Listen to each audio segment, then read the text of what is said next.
Yang pertama, mungkin kita semua harus lebih hati-hati dalam memberikan obat.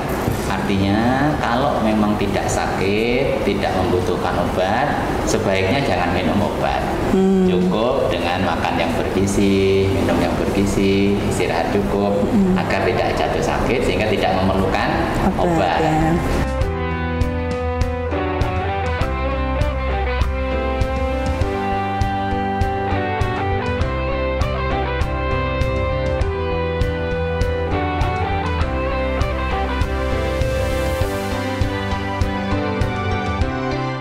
Bismillahirrahmanirrahim. Assalamualaikum warahmatullahi wabarakatuh. Salam agromedis. Kembali lagi bersama saya Dr. Adelia Handoko dalam acara Bincang Agromedis. Gimana nih kabar sobat agromedis semua? Semoga semuanya dalam keadaan sehat walafiat ya. Nah, kali ini Bincang Agromedis akan membawakan materi atau topik yang sangat menarik dan sedang banyak diperbincangkan nih. Apa itu? Nah, tapi sebelumnya jangan lupa ya, klik tombol like, subscribe, dan juga komen jika sobat agromedis ada topik atau materi yang ingin kita bahas di sini. Nah, langsung saja kita sapa pemateri kita hari ini ya. Selamat datang kepada Dr. Holis dan Dr. Ali. Selamat datang, Dok. Ya. Gimana kabarnya hari ini, Dok? Alhamdulillah.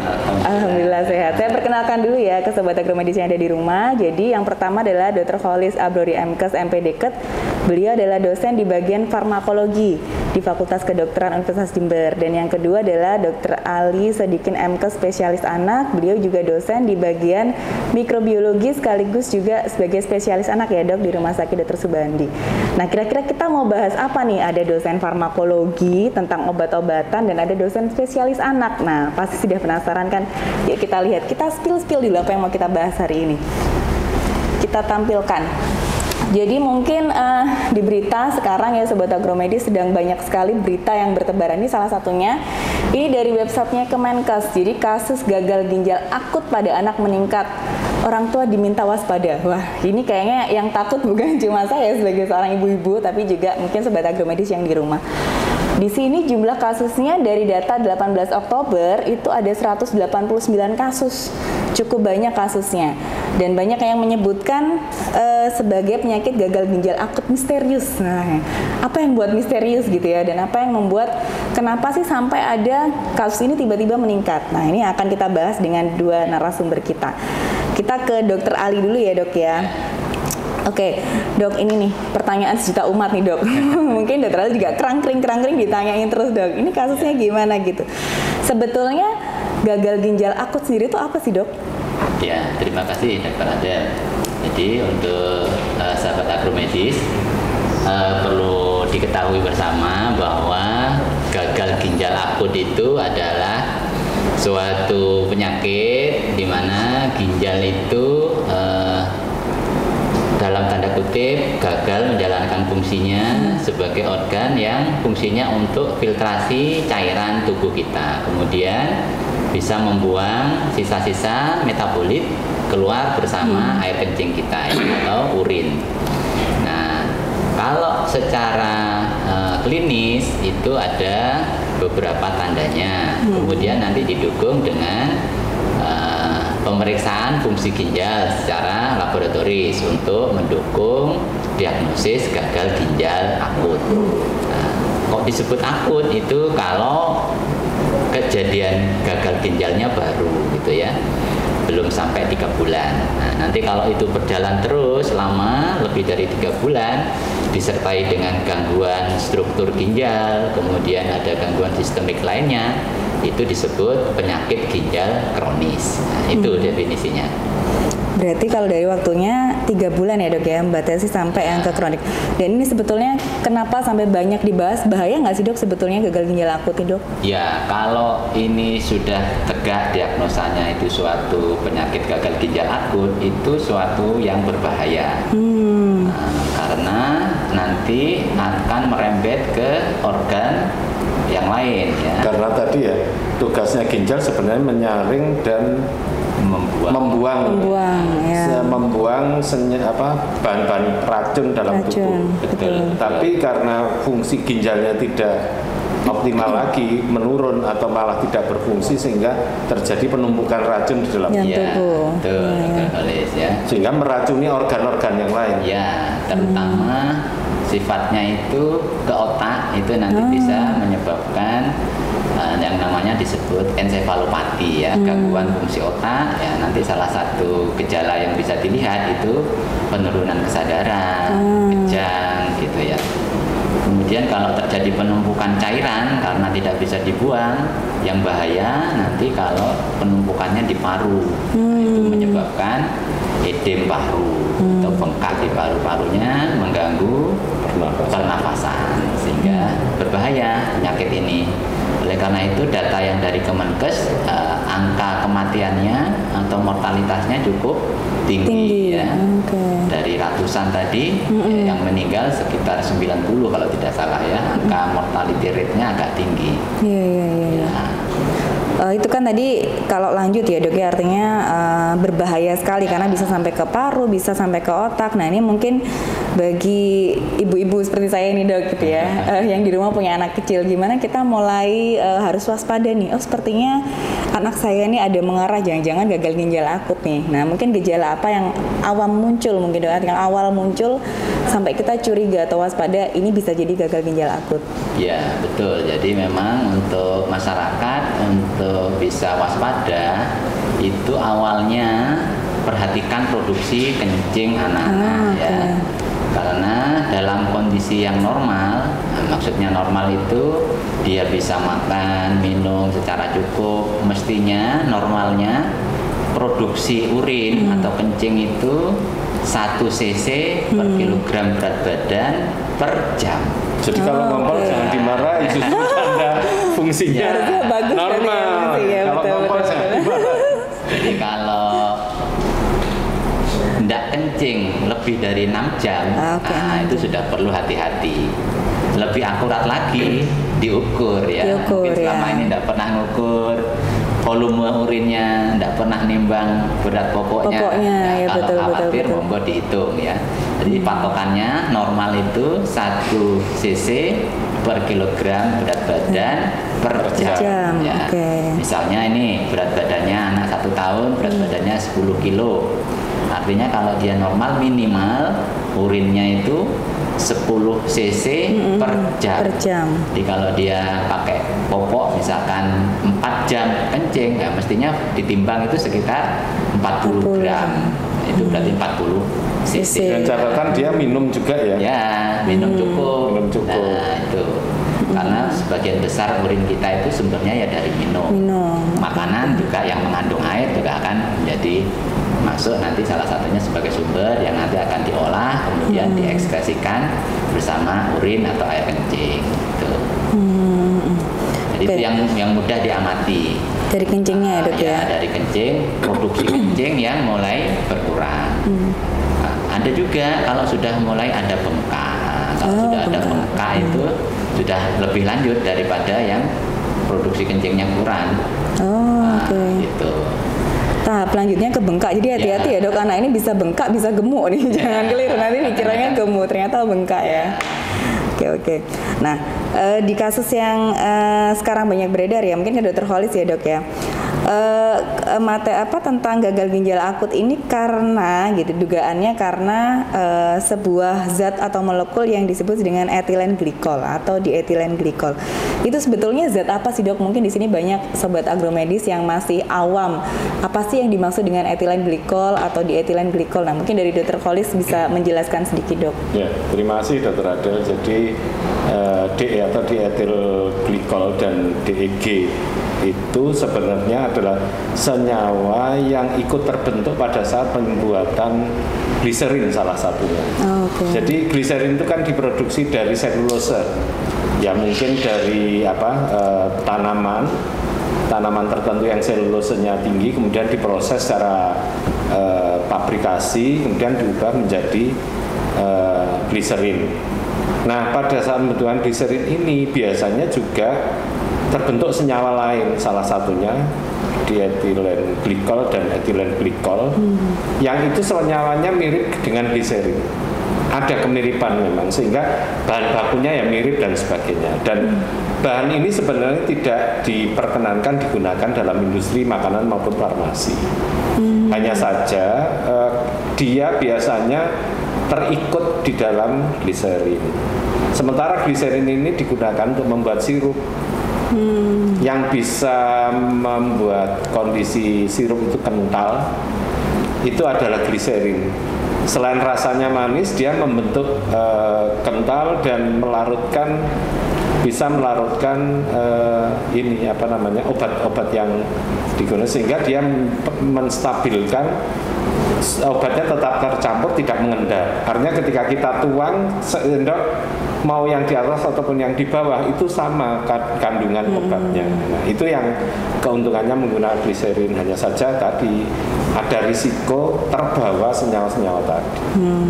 Berarti kalau yang senyawa-senyawa tadi itu terbawanya terutama dalam obat yang sediaannya sirup ya dok ya? Sirup. Terbawanya sirup.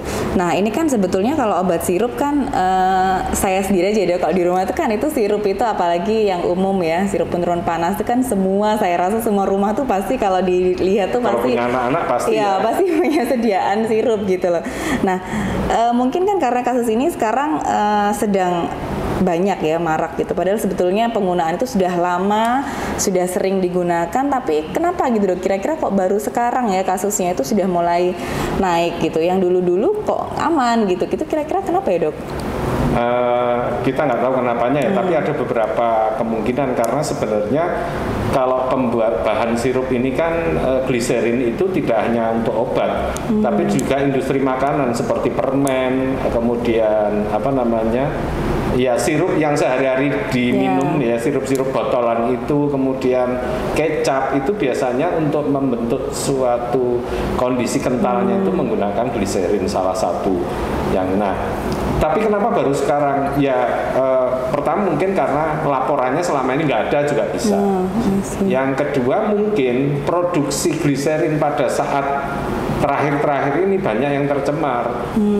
Misalnya perusahaan A tadinya mengimpor dari negara A, sekarang mengimpor dari negara lain, ternyata harganya murah tapi kualitasnya tadi cemaran etilen glikolnya tinggi misalnya. Sehingga itu kenapa belakangan baru ada kasus-kasusnya. Jadi bisa juga karena faktor kenakalan perusahaan, misalnya memang menambahkan etilen glikol, tapi saya kira nggak ada lah yang nakal sengaja menambahkan, karena bahan ini kan dilarang sebenarnya untuk pelarut. Karena kalau bisa digunakan sebagai pelarut, dia lebih murah dan lebih bagus kelarutannya untuk obat dibandingkan gliserin gitu.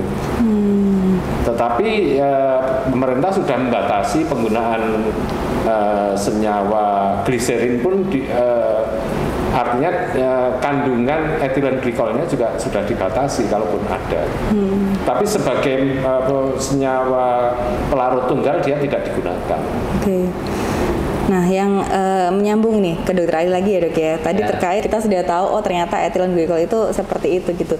Lalu gimana caranya nih dok si etilen glikol ini bisa menyebabkan gagal ginjal akut gitu dok? Lewat mana gitu alurnya ya? Mungkin bertanya-tanya karena dari sirup tiba-tiba bisa sampai merusak ginjal. Nah itu seperti apa dok? Ya, untuk kasus yang merebak ya 1-2 bulan ini ya tentang penyakit ginjal atau gagal ginjal akut ini, sebenarnya penyebab pastinya kan belum dipastikan, masih dalam tahap investigasi. Hanya dari beberapa kasus yang sudah diinvestigasi ternyata ditemukan ada riwayat mengkonsumsi obat sirup yang diduga mengandung etilen glikol yang di atas ambang yang diperkenankan. Namun di kasus yang lain itu ternyata gagal ginjal akutnya ini diinvestigasi tidak ditemukan riwayat penggunaan obat atau sirup yang diduga mengandung etilen glikol, sehingga kita memang masih belum memastikan. Hanya pemerintah ini melakukan upaya-upaya mitigasi mungkin ya, menginvestigasi lebih awal. Kalau dari zatnya sendiri itu kemungkinan dia sifatnya nefrotoksik ya.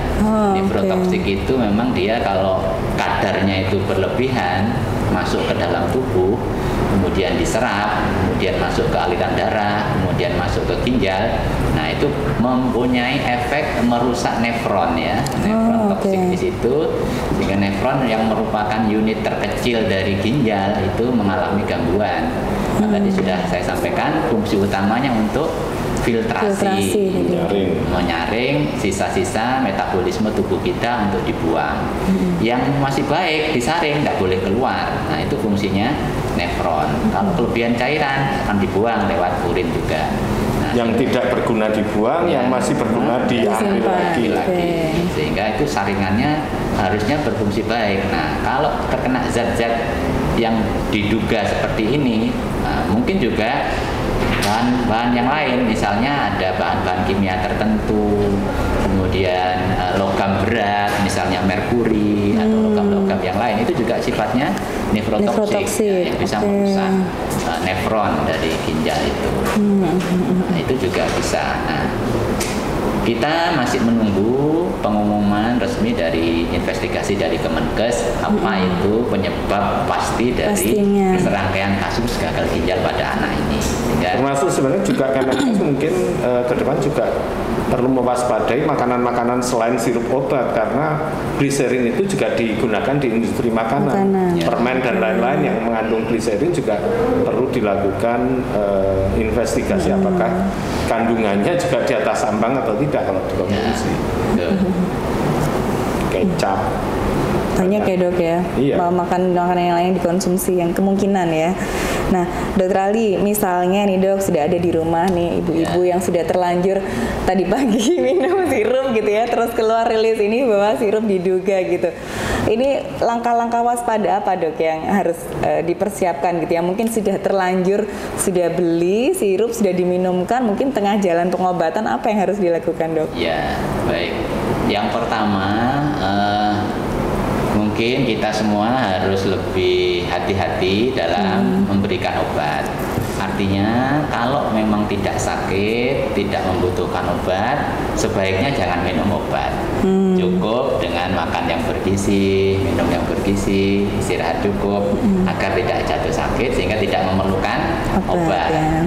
Kalau misalnya sudah sakit, ya paling bagus datang ke petugas kesehatan, fasilitas kesehatan agar dianamnesa, diperiksa yang baik, kalau perlu diperiksa lab sehingga nanti bisa diberikan saran pengobatan yang tepat, yang rasional.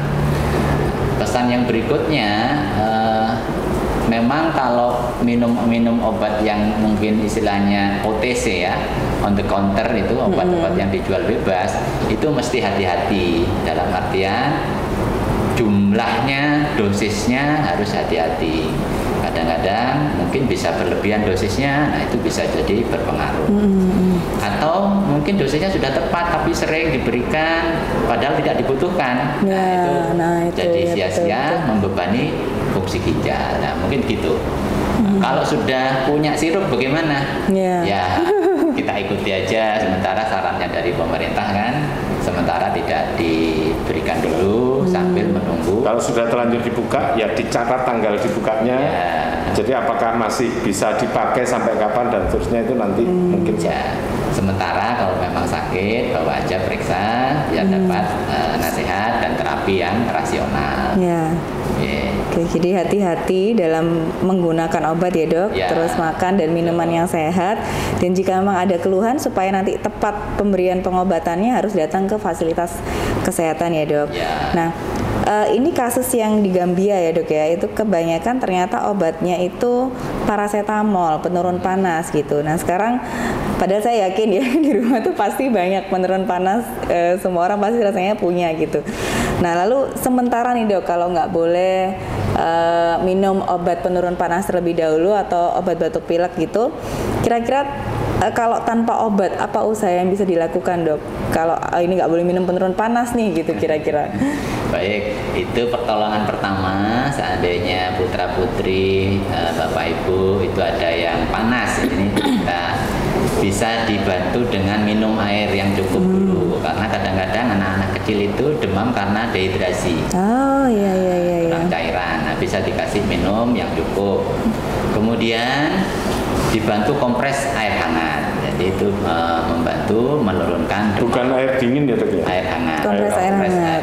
Karena ibu-ibu nggak tahu ya, yang zaman sekarang sudah tahu belum kalau kompres itu sebenarnya yang benar kompres hangat. Ya. Bukan kompres dengan Dingin es. ya, es. Harapannya mungkin kalau es lebih cepat dingin tuh.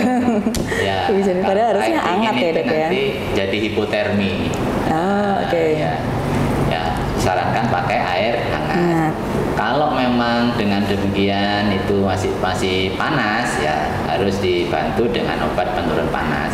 Sebenarnya dalam kasus gagal ginjal akut ini itu yang diduga penyebabnya itu bukan substansi obatnya atau substansi penurun panasnya, akan tetapi adalah pelarut tadi ya. Pelarutnya, oke ya. Jadi biasanya parastamol kan yang digunakan untuk menurunkan demam itu cukup aman sebenarnya, tapi pelarutnya yang ketika dalam bentuk sirup tadi diduga itu ambangnya melebihi ambang yang diperkenankan. Jadi kalau terpaksa boleh dikasih puyer, jadi sesuai dosis anjuran dari dokter, nanti bisa diminumkan puyernya atau diserbuk.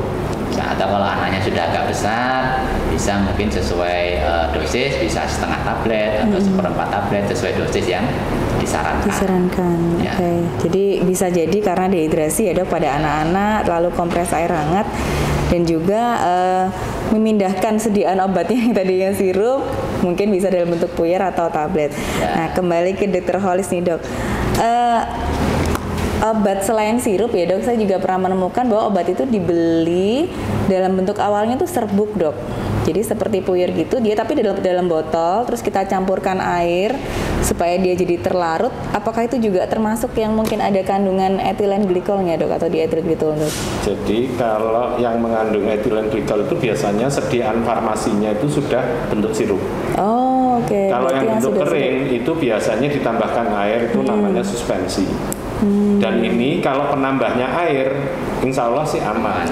Karena pelarut yang dikhawatirkan ini kan yang diduga punya kandungan diethylene glikol ini adalah yang bahan pelarutnya itu dari gliserin. Nah kalau dia dengan air cukup aman, tapi suspensi kering yang bisa dicampur air itu biasanya ada batas masa pakainya tidak lebih dari 1 minggu. Kalau tidak habis harus dibuang dan umumnya berupa antibiotik ya. Kalau yang model suspensi parastamol saya belum pernah ketemu ya sediaannya. Tapi yang apa ada Bali ya? Dokter Ali pernah nemu nggak parastamol yang suspensi? Belum ya. Antibiotik biasanya antibiotik yang dipakai untuk ini, yang dalam bentuk sediaan itu. Jadi ya kalau parastamol tadi bentuknya tablet, puyer itu yang paling saat ini yang kita anggap aman yang itu yang sediaan seperti itu. Itu sirupnya untuk sirup yang khusus anak-anak aja atau yang dewasa juga dok? Yang kemungkinan ada bahan yang tercemarnya itu dok? Kalau sirup itu kan kemungkinan besar pelarutnya kalau enggak gliserin, gliserol, manitol, propilen glikol dan sebagainya itu ya itu satu kelompok sebenarnya yang punya risiko. Termasuk sirup yang dikonsumsi orang dewasa juga sebenarnya mengandung senyawa ada itu juga. Kalau memang ada. Termasuk juga sebenarnya ya minuman sirup yang kental itu kecap, permen ya beberapa permen itu dibuat berbasis manitol, berbasis sorbitol dan gliserin itu juga berpotensi mengandung senyawa etilen glikol yang juga itu sama sebenarnya efeknya bisa berbahaya kalau memang. Oke, berarti masih menunggu investigasi dan mitigasi dari BPOM dan Kementerian Kesehatan ya dok ya.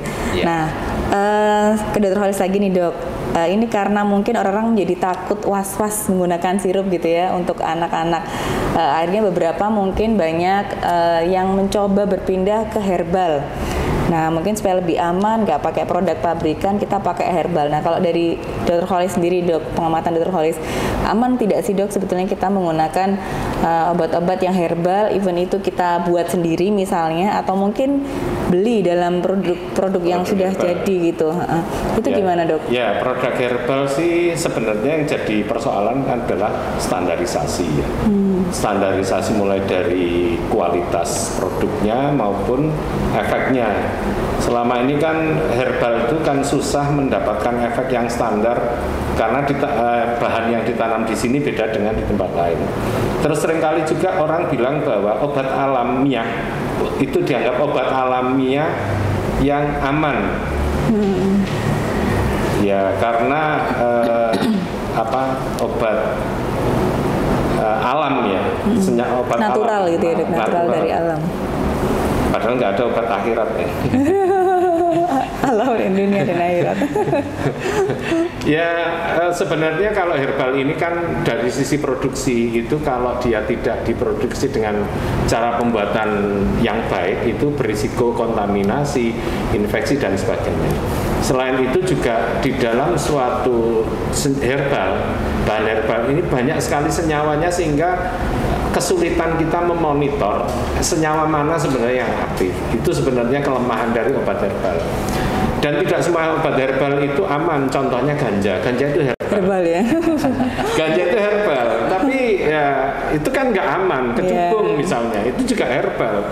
Jadi kita nggak bisa bilang kalau obat herbal itu aman, itu nggak bisa karena bahan-bahan herbal. Sebenarnya kalau kita tahu obat-obat sementara sintetik ini semuanya juga dari alam. Dari mana kan nggak dari akhirat. Pasti juga dari tanaman-tanaman yang kemudian disintetik jadi obat dengan senyawa yang diisolasi dan tunggal sehingga mudah kita mudah mengidentifikasi kalau ada masalah seperti ini jelas obat mana yang mengandung dan sebagainya. Jadi obat herbal sih mungkin kalau yang sifatnya jamu ya untuk meningkatkan kebugaran dan sebagainya sih oke, itu cukup aman. Tapi yang obat herbal untuk kepentingan pengobatan ya harus dipastikan dia memang sudah diuji klinis, harus dipastikan bahwa dia dibuat dengan cara yang baik, berstandar. Jadi itu yang masih menjadi problem di industri obat herbal. Ya, jadi memang harus lebih jeli lagi ya dok dalam memberikan apapun itu ya kepada anak-anak terutama. Nah, ke Dokter Ali nih ada juga nih dok mungkin yang bertanya-tanya. Sekarang kan masih pandemi COVID, mungkin masih ada lah ya yang teman-teman mungkin yang mengalami. Lalu dihubungkan dok, apa ada hubungannya sebetulnya dok gagal ginjal akut ini dengan gejala lanjutan dari COVID mungkin dok? Mungkin COVID varian baru mungkin gitu. Ada yang menduga seperti itu. Itu gimana ke Dokter Ali dok? Memang banyak sekali dugaan ya untuk kasus gagal ginjal akut yang perempuan ini. Salah satunya memang ada kaitannya dengan infeksi COVID ya. Ada itu namanya istilahnya MIS-C ya, Multiple Organ Inflammation Syndrome in Children. Nah itu manifestasi kelainan organ-organ secara sistemik, multi organ. Nah salah satunya mengenai ginjal. Itu selalu multi organ. Kita apa mungkin hanya ginjal yang menonjol gitu? Kalau yang MIS-C bisa multi organ karena namanya multi organ, multi system inflammasi sindrom. Nah hanya ternyata beberapa kasus setelah diinvestigasi gagal ginjal akutnya ini di anak tersebut tidak pernah ada bukti dia terinfeksi karena tidak memiliki antibodi terhadap COVID. Artinya anak ini tidak pernah terpapar dan riwayatnya juga nggak ada. Nah, sehingga kok ada yang seperti itu kok juga mengalami gagal ginjal, mesti ada penyebab yang lain. Jadi ini memang masih dicari ya, ada kaitannya multifaktorial gitu. Kalau kasusnya sendiri pasca COVID ini meningkat nggak? Yang kalau kita tangani, yang kita di rumah sakit di sini di Jember itu sebenarnya gagal ginjal akut ini termasuk jarang ya dibanding penyakit yang umum misalnya diare, infeksi pneumonia, tifoid itu lebih sering. Gagal ginjal akut itu jarang, termasuk jarang. Sebulan sekali aja belum tentu dapat kasusnya ya. Hanya kebetulan ini ya di seminggu ini kok dapat. Ada ya dok ya. Gitu ya. Harus diinvestigasi. Hanya memang itu penyebabnya. Kebetulan ya, atau memang benar-benar ada kaitan ya, itu masih perlu tindak lanjut ya. Kalau di hari-hari biasa sebelum kasus ini rame istilahnya, kasus gagal ginjal itu biasanya karena riwayat dehidrasi, misalnya diare yang berat yang tidak teratasi sampai shock, hipovolemik, kekurangan cairan, akhirnya ginjalnya terganggu. Itu kita dapati. Atau gangguannya langsung di ginjalnya, misalnya nefritis ya, infeksi atau radang di ginjal, misalnya karena infeksi pasca infeksi Streptococcus, itu juga langsung merusak di ginjal, itu ada kita tangani. Atau yang berikutnya adalah nephrotic syndrome, jadi gangguan fungsi ginjal yang karena inflamasi, ya itu kemudian terjadi istilahnya kebocoran ginjal. Nah itu nanti dalam jangka lama dia akan berkembang, makin terganggu ginjalnya menjadi gagal ginjal. Ada juga sih yang penyebabnya misalnya karena sesuatu ginjalnya mungkin awalnya baik, tapi urinnya itu tidak lancar. Nah, misalnya ada phimosis, kulit lubang kemaluannya kecil, sehingga urinnya nggak lancar. Nah, dia mengalami infeksi berulang. Ya. Ketika kita mau mengonsumsi obat ataupun makanan, termasuk minuman, coba dicek isinya apa. Kalau ada isinya bahan-bahan ini, ya mungkin harus lebih hati-hati. Kalau misalnya bisa memilih bentuk yang lain, misalnya saat ini karena sirup ini mengandung gliserin, sementara nggak usah pakai sirup tapi pakai gula biasa aja misalnya. Kemudian untuk anak-anak yang butuh obat sirup, ya anak-anak kan milih sirup itu karena manis sebenarnya. Ya sebenarnya mudah masuknya. Ya sekarang karena situasi seperti ini, coba dibuatkan puyer, kemudian ditambahin gula. Jangan ditambahin sirup merek AIWO itu ya jangan, karena bahannya sama dengan sirup yang dibuat untuk obat, sehingga pilihannya ya gulanya digerus atau kalau perlu bikin sirup sendiri dari gula biasa itu. Kemudian saya sendiri juga harus memastikan sebenarnya di processing pembuatan gula apakah ada juga ethylene glycol, dan itu juga menjadi pertanyaan. Tapi sejauh ini tidak ada informasi terkait kontaminasi gula dengan bahan ethylene glycol tadi, sehingga itu obat-obatan yang insya Allah saat ini cukup aman untuk adik-adik, untuk pasien anak-anak, sehingga obatnya tetap bisa dikonsumsi tanpa khawatir dengan situasi kalau memang benar ethylene glycol sebagai penyebab meningkatnya kasus saat ini. Masih dugaan sampai saat ini, sehingga hindari pemberian yang mengandung bahan-bahan tadi. Jadi pilih sediaan yang lain dari obat selain sirup, dan lebih jeli dan cermat untuk melihat komposisi obat ya Dok. Obat dan makanan. Karena makanan lain juga mengandung mungkin ya gliserin gitu. Oke, dari Dokter Ali Dok, mungkin ada pesan-pesan Dok? Ya, untuk menyikapi kasus gagal ginjal akut ini yang bisa dilakukan oleh Bapak Ibu yang di rumah, bukan hanya anak-anak ya sebenarnya, kita juga orang dewasa juga harus memperhatikan kecukupan cairan ya, kecukupan cairan yang berasal dari makanan atau minuman.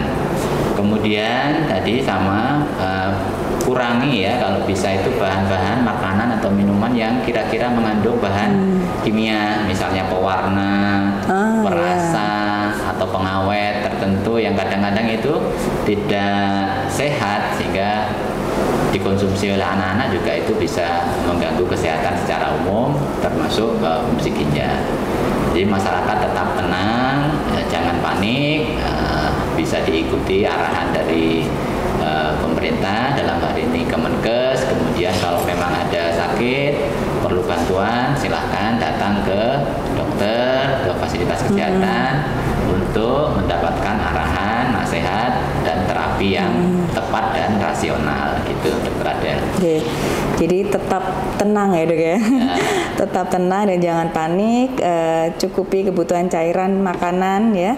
Lalu juga mengurangi, nah ini juga nih catatan saya juga nih, yang mengandung pewarna gitu ya Dok, pengawet dan penambah rasa tambahan begitu ya. Dan jika ada keluhan ya, ini Sobat Agromedis ya, jika ada keluhan, sakit dan lain-lain, segera ke fasilitas kesehatan terdekat supaya nanti mendapatkan arahan lebih lanjut nih. Jadi tidak panik di rumah. Baik, terima kasih banyak Dokter Ali dan Dokter Holis, terima kasih banyak. Semoga ini bisa membantu untuk Sobat Agromedis yang mungkin di rumah panik nih karena beredar kabarnya itu sekarang lewat semua sosial media ya Dok. Di YouTube ada, di Instagram ada, di Facebook ada, dan kabarnya sudah mungkin karena banyak meluas setiap hari selalu ada bertambah yang ditemukan jadi panik. Nah, Demikian perbincangan kita hari ini. Buat Sobat Agromedis yang ada di rumah, jika ada pertanyaan, komen down below, silahkan komen, diketikkan, nanti Dr. Ali siap menjawab ya Dok, dan Dr. Khalis juga ya Dok ya. Ini ahli-ahlinya nih beliau-beliau ini. Sekali lagi terima kasih Dr. Ali dan Dr. Khalis, dan juga untuk Sobat Agromedis jangan lupa like, komen di channel YouTube kami. Terima kasih. Wassalamualaikum warahmatullahi wabarakatuh. Salam Agromedis. Agromedis.